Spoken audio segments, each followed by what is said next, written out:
So where do you think this profession of hair replacement and the way you do hair, going in the future? Do you think it'll always be successful? right? Yeah. I mean, the only scary things are the tariffs now, and all hair is made in China. I see. Most of it. There's some European expensive. They're different pieces of hair, but a lot of this hair is made in China. They're handmade.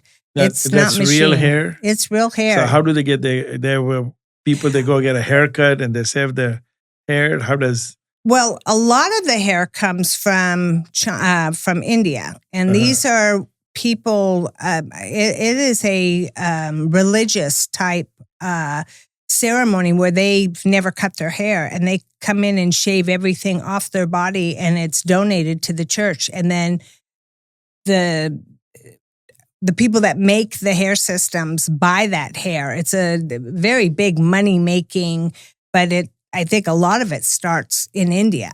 So the Indians sell the hair to Chinese? They sell they don't sell, well, I'm not exactly sure how it works, but most of the people donate it to the church in India. There are, I hear there are like miles and miles of people standing in line. There's 80 people that are cutting hair, and these people are donating their hair and going into the churches or whatever these chapels, temples are. And then that hair is distributed. How that is, I'm not sure. But I do know that a lot of them are made in China. I mean, they're ventilated by hand. Much different than a weft or a wig. I'm sure they're made or processed there too, but it is hard labor. I don't know exactly if Can you buy hair pieces from India straight instead of China? I don't know. I really don't know. I have a couple of my places that I go. There's a few distributors that I've used in the Florida area that are very well known in the United States that a lot of people use. But now I'm going directly to China, and I have somebody that gets my hair for me. But it has, ever since the tariffs have been mentioned, there's a little bit more difficulty. As of, I think, April 25th, there was a 30% tariff put on China. And so they are redistributing different things. So trying to keep our costs down. But don't know, there's a 90-day moratorium, I think, or Trump, and they're speaking, but there's like a hold right now for 90 days to see what happens.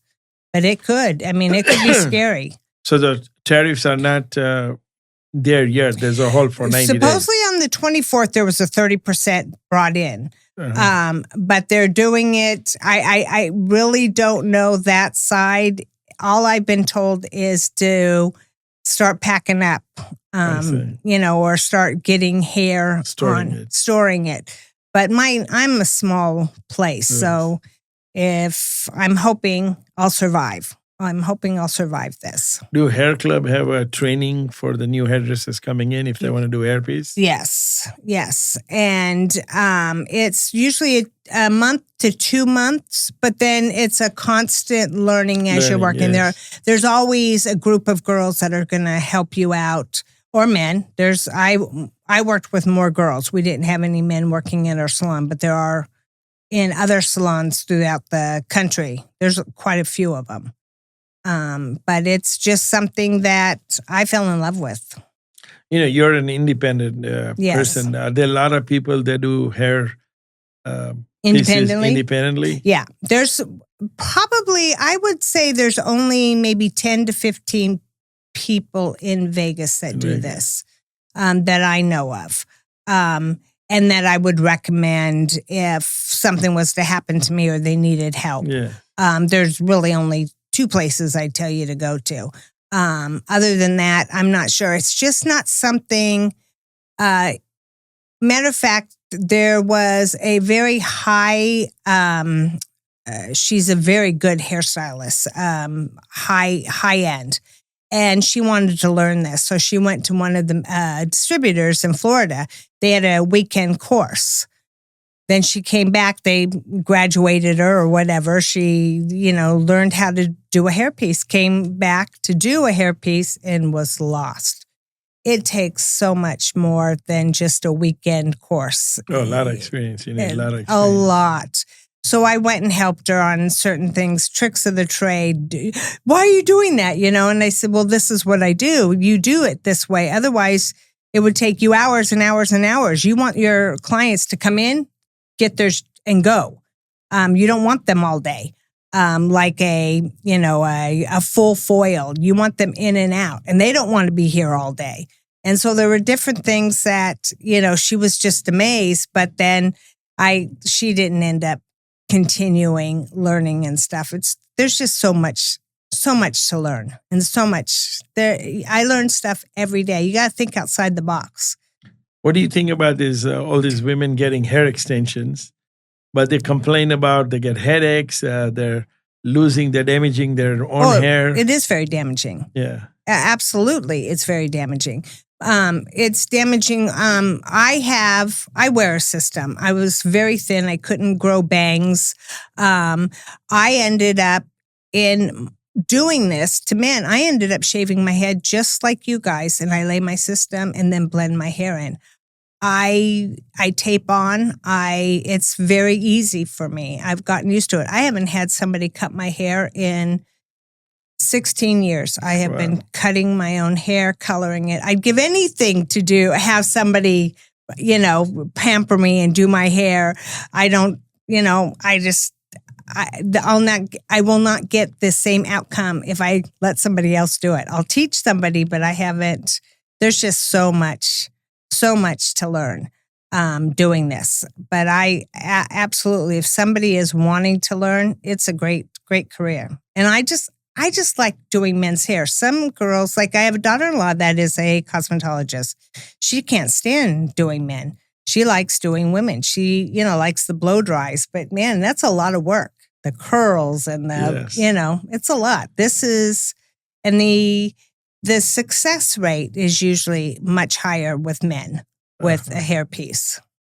You find men to be more easygoing when it comes to hair? Well, I've had a few men that are very, prissy and,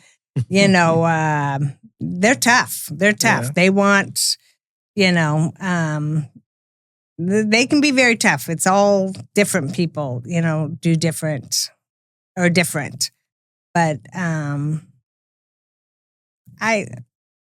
don't know. It's just something that came in my hands, and I've loved it since I started doing it. I know a lot of girls that do hair extensions, and they keep complaining every 6 months the prices go up and up and up. Yeah.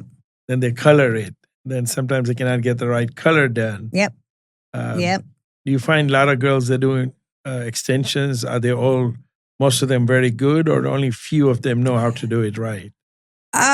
There are so many different avenues I'm not an expert, but I do know, like my niece wears them, and they want 24 inches of hair. That's all. And this is human hair. That is very expensive. Then your hair grows normally. You grow about an inch, a month. It's about, after 3 months, you've got an inch of growth, let's say. That hair now is flopping. It's not tight against the scalp. So you have all of that weight pulling. And when you're combing your hair, you're going to your root, and that pulls out. So you have to be very, very careful on stuff. And it's just a lot of wear and tear and weight. It is hair also, too. You have a tone that comes out of your scalp. Nobody has the same tone. It varies. So to get color, you have to get almost 2 different shades going on in your hair. So it'd be a light, like a light blonde, and then a highlight of a darker blonde. And then you're doing rows of that to blend stuff in. Then you've got roots. There's a lot of different things. So yeah, it's very expensive. It's very time consuming. You're talking about every 3 months or every month for tightening, if not every 6 to 8 weeks. And then coloring and roots, your hair growing out of your head might not be the color of hair that you're wearing in the extension. So you're constantly trying to blend things in. Oh, okay. Well, I appreciate you coming down here. I learned a lot. So your hair grows 1 inch every 3 months? Yeah. Yeah. So how much does the 24-inch hair cost? Oh, well, that's I can tell you that probably straight from, let's say, China, about $400 for maybe 2 wefts. And then you have to triple that. When I'm putting it on your head, I'm supposed to triple that cost. And then you're talking about coloring. So you're talking a good $2,000. Yeah, easily. And that's last 3 months. Yeah. Yeah. And then you have to tighten it. Your hair, it all depends again how hard you are on your hair. How are you taking care of your hair? You still condition it. It's real hair. You sleep on it. Yes. It's not a wig. It's not something that you just shake, and it goes back into style. You're blow drying it, curling it, and putting product in it. And it is sounds like a lot of work. Yeah. And it's hair that's not getting nutrients from your body. It's just there. So it's a lot of upkeep. Well, thank you for coming down. You're this is more than interesting. welcome. I learned so many things.